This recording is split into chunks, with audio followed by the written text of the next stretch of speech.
freaky. Thank you for coming. I just want to say sorry. I didn't interrupt. No problem. Thanks, guys, for coming. You know,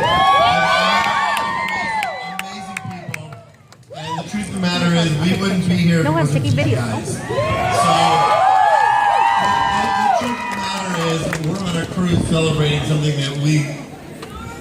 Can I say fuck? Is there any kids here?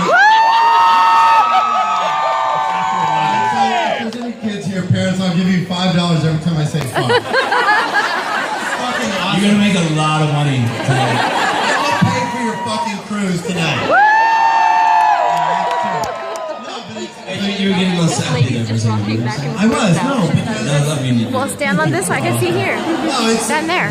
We're here because of you guys. The show succeeds, perseveres, is bold, is challenging, is passionate, because you guys watch us every Sunday night. And it's really exciting for us to be here to celebrate it with you, so...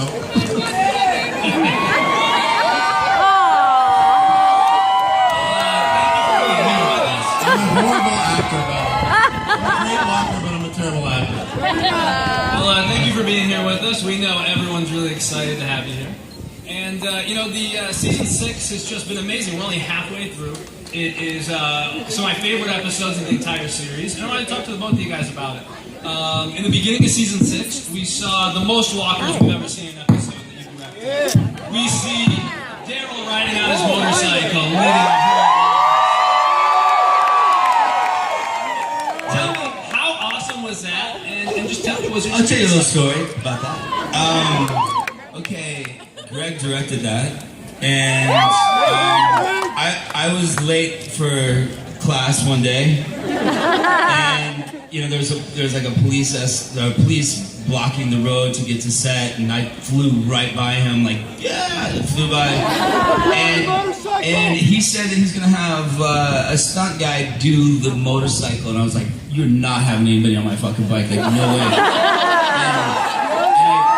I flew up to where they were, and they were filming, and I parked my car and I got out, I started taking off all my clothes, running to the edge of the road, going, bring me back my bike! You know, switch clothes with me! But I guess it's a union rule, you have to tell the story. No, but it's true. What happened was, it was the scene where Daryl's leading the walkers away, and it wasn't a close-up of him, it was a profile shot. We had like 300 people in makeup.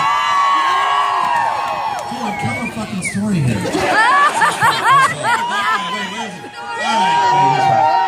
No, but the funny thing was that Norman called me and he was like, I'm so sorry, my alarm didn't go off and I've overslept, and there are other actors that are usually late. Norman's usually very, very good. So he was mortified, and I said, dude, I gotta move on. I never was gonna shoot the shot without him, but I just said, I might have to do it with Will, the transportation guy. And as soon as I said that, I could hear, he floored it like 90 miles an hour, and literally pulled up, he was taking his clothes off and running to set, going, don't shoot without me. But there's a rule with SAG, which if you have a stunt person dressed in your clothes, you can't switch clothes between the actors and the stunt people. They legally have to have their own clothing. So Norman is taking his clothes off, and they're like, all right, the stunt guy has to take all his clothes off to give them to Norman. And the AD's like, no, you can't do that. I'm like, oh, this is awesome. Keep going. I love it. And of course, he got there right in time, and it was great because he was so mortified that he had overslept. And we shot the shot with him, of course. He was pissed. And he had his clothes on. In the DVD, he's naked, so...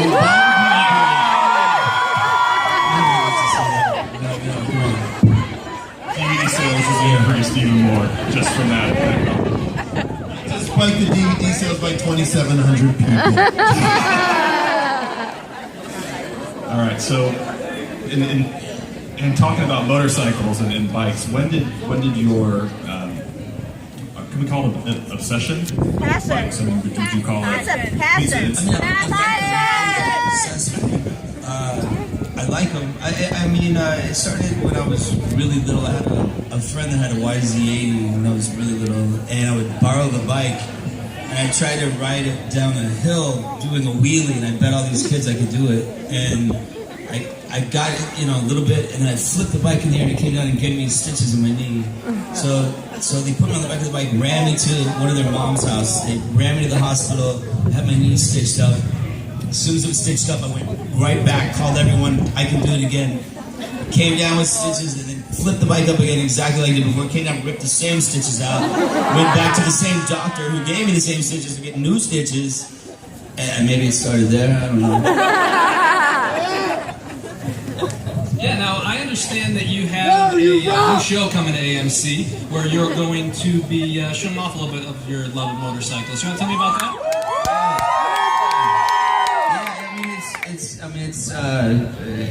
It'll be cool. It's the first ride we're doing it with Peter Fonda, which is kind of like fun.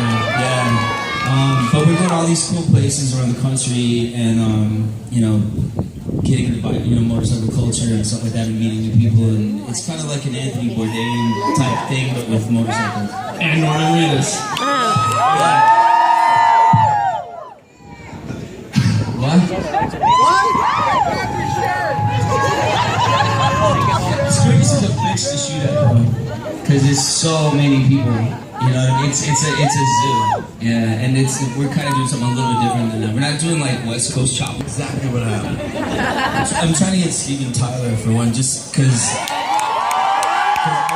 got friends that ride with Steven Tyler, and they just say he has so many silk scarves on that they just fly.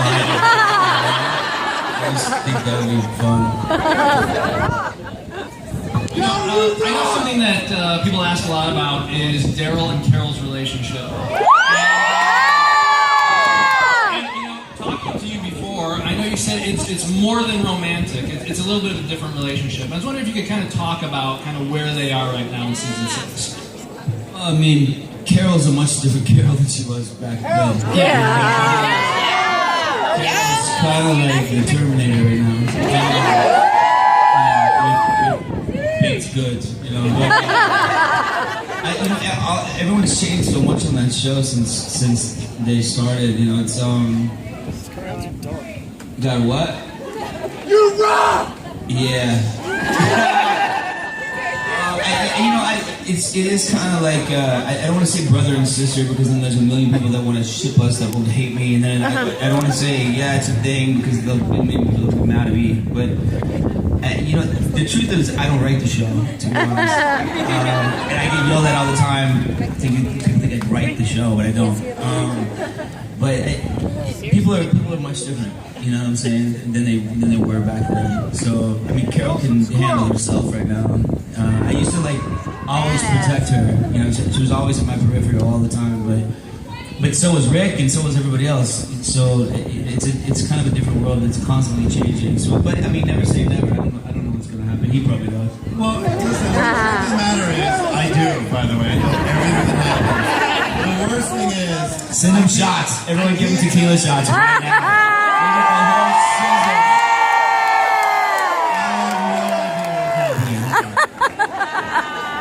Okay, in episode 9. Wait a minute. No, the truth of the matter is the show needs to evolve and it needs to change. And one of the things that's most exciting about the second half of season 6 that you guys haven't seen yet is there's a tremendous dramatic change. And it's the most dramatic change that the show can't hear you, whatever you're saying. But it's an amazing change because the show is going to shift gears for the first time in a long time. Look at that drunk crew in the hot tub over there or whatever. It's like spring, what's that, Girls Gone Wild, but dudes. Is there any girls in that hot tub at all, or is it just all men? I see a couple bouncing up and down. Alright, guys, sit down. Girls, just raise your hands. Alright, good. I was worried for a minute. Alright, good.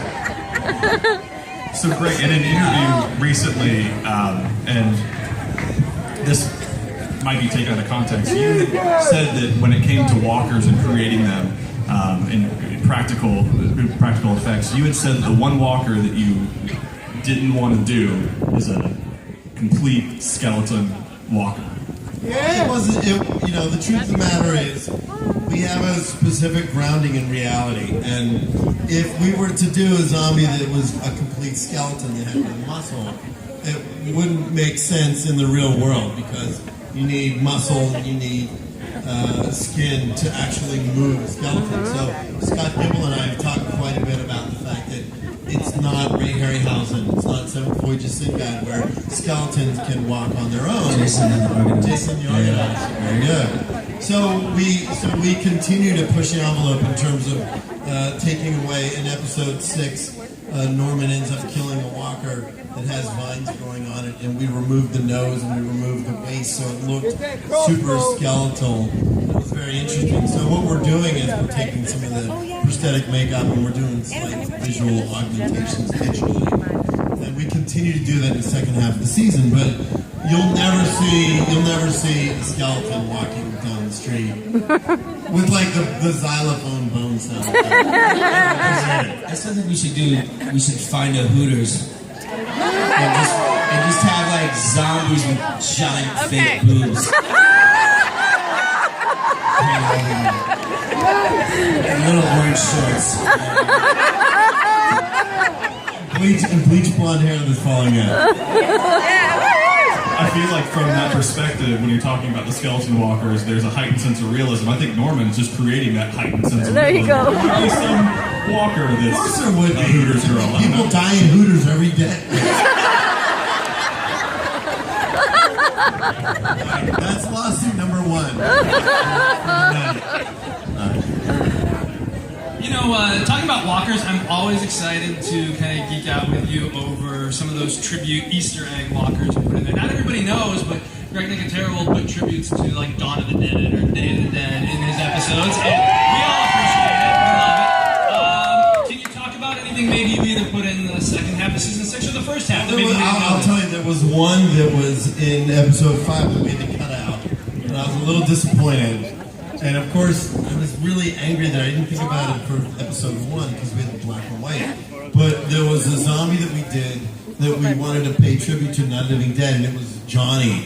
When Johnny comes back and grabs Barbara and pulls Barbara out. So we had hired a stunt person, and we bought like the color tie with the black leather fingerless gloves, and we duplicated that zombie from Night of the Living Dead, and he was in the episode and he looked really good. And then Scott Kimball had said, it's a little too recognizable. The Easter eggs have to be something that you might catch or you might not catch. So the scene got cut out. And of course, in retrospect, if I would have been smarter, I would have thought about episode 601, which was the premiere, where we had black and white. I could have put a black and white zombie from Night of the Living Dead, and it would have been the perfect homage. Like, blew it. So we shot it. I have photos of it, and it's a really cool zombie, but it ended up getting cut out of the episode. But in the second half of the season, we have some pretty cool. I directed episode 9, which is the first episode, by the way, coming into on February 14th, which I can't think of a better day to start The Walking Dead. Episode 9 is by far the biggest episode that we've ever produced. It was absolutely, I can't even, it was one of those things where I don't even remember what we did because it was so complex. I directed episode 9, episode 12, and the finale. And the finale, which I can't talk about. But Shots!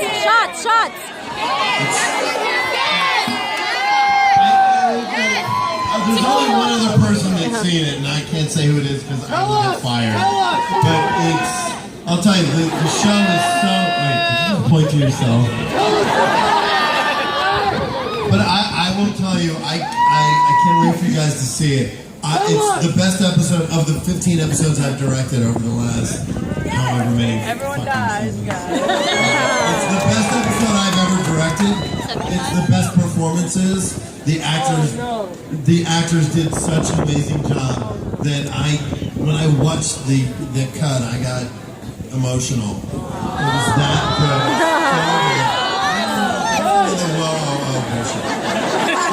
But I will say that I'm going back to the original question. Kill everyone! we do a lot of great tribute zombies, and it's really something because I love what I do, the passion that we have.